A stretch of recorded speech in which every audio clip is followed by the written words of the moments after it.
Who is Moon Knight? Is he Marvel's Batman, a supernatural avenger, a man with a severe mental illness, or all of the above? The Disney Plus series introduced millions to this complex character, but his journey from the pages of a 70s horror comic to the MCU is a wild ride full of twists, retcons, and fascinating changes.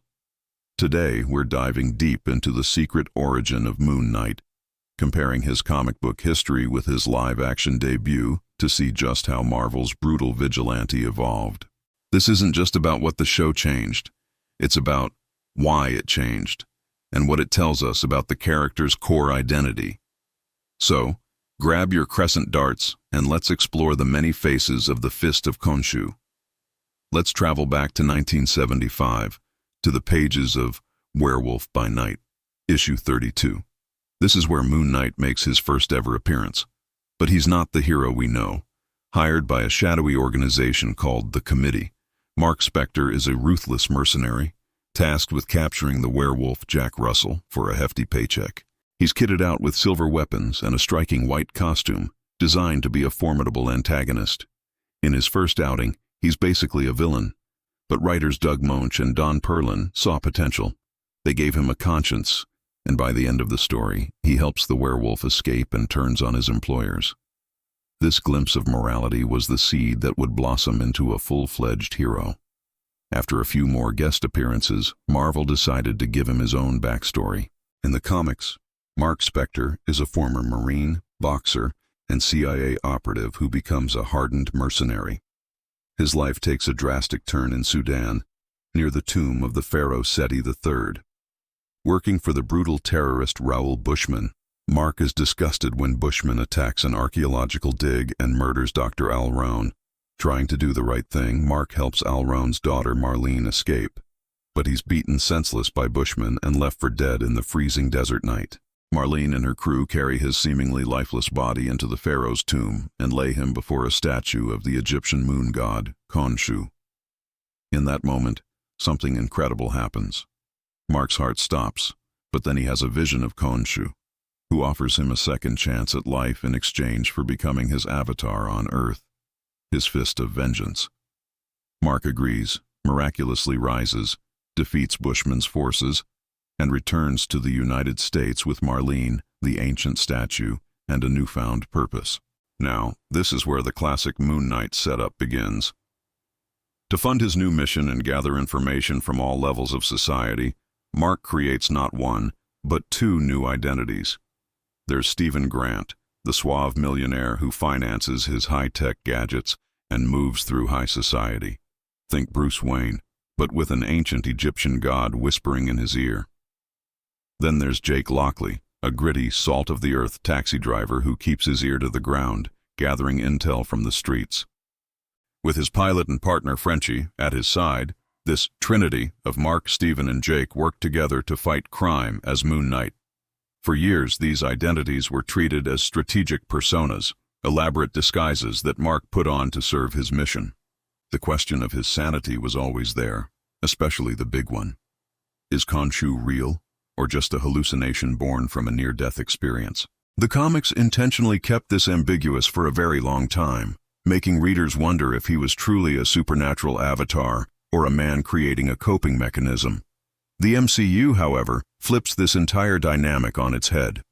The Disney Plus series starts not with Marc Spector, the mercenary, but with Stephen Grant, a mild-mannered, awkward British museum gift shop employee. This Stephen has no idea who Marc Spector is. He suffers from blackouts and is haunted by memories of a life that isn't his. He's not a billionaire playboy. He's just a regular guy plagued by a mysterious voice in his head, who we come to know as Khonshu. The show wisely chooses to make Stephen our entry point into the story. We experience the confusion and terror right alongside him as he slowly uncovers the truth. He has dissociative identity disorder, or DID, and he shares his body with Marc Spector, a deadly mercenary serving the Egyptian moon god. This is a massive departure from the comics, where Stephen Grant was a conscious, deliberate creation. In the MCU, Stephen is a distinct, separate personality, an alter, created by a young Marc to cope with horrific childhood trauma. This focus on DID is arguably the biggest and most significant change the show makes. While later comic runs, particularly Jeff Lemire's incredible 2016 series, did retroactively frame Marc's identities as alters resulting from his DID, the MCU puts it front and center from the very first episode. It's not just a plot point, it's the emotional core of the entire series. The show uses the supernatural framework to tell a deeply personal story about healing from trauma. The conflict isn't just about stopping Arthur Harrow. It's about Marc and Steven learning to communicate, to trust each other, and to integrate. The origin story we witness is less about how Marc became Moon Knight, and more about how he and Steven reconcile their past and learn to coexist. The iconic Jake Lockley persona, teased throughout the series, is revealed in the post-credits scene as a third, more ruthless alter, implying their journey of integration is far from over.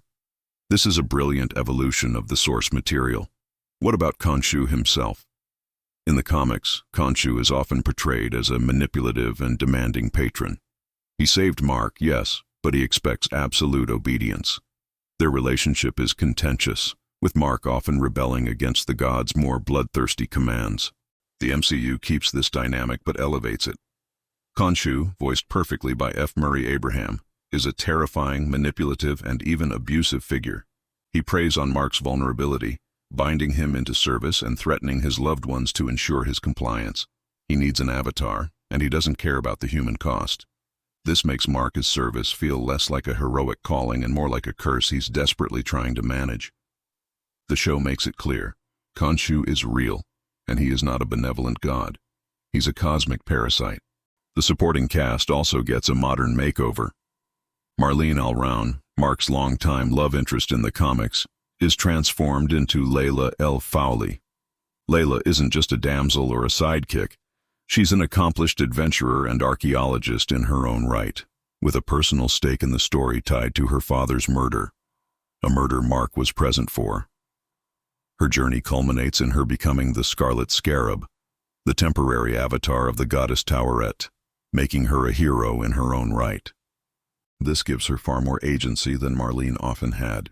And Frenchie, Marc's loyal pilot, he's completely absent from the show, with his role as confidant and tech support largely absorbed by the Stephen Grant and Layla characters. So, why these changes? The MCU's version of Moon Knight reframes the character for a modern audience. By centering the story on DID and childhood trauma, it provides a powerful, relatable psychological anchor for the bizarre, supernatural elements. Instead of just a story about a man who puts on masks, it becomes a story about a man trying to heal the fractured parts of himself. The evolution from a mercenary's strategic personas to a trauma survivor's alternate identities is a profound shift that adds layers of depth and pathos. The show honors the spirit of the comics, the brutal action, the Egyptian mythology, the internal conflict, while building a new foundation that is more emotionally resonant and character-driven.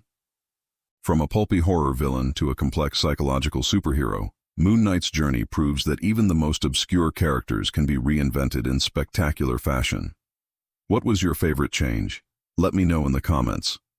Thanks for watching, and if you enjoyed this deep dive, make sure to like, subscribe, and hit that notification bell for more.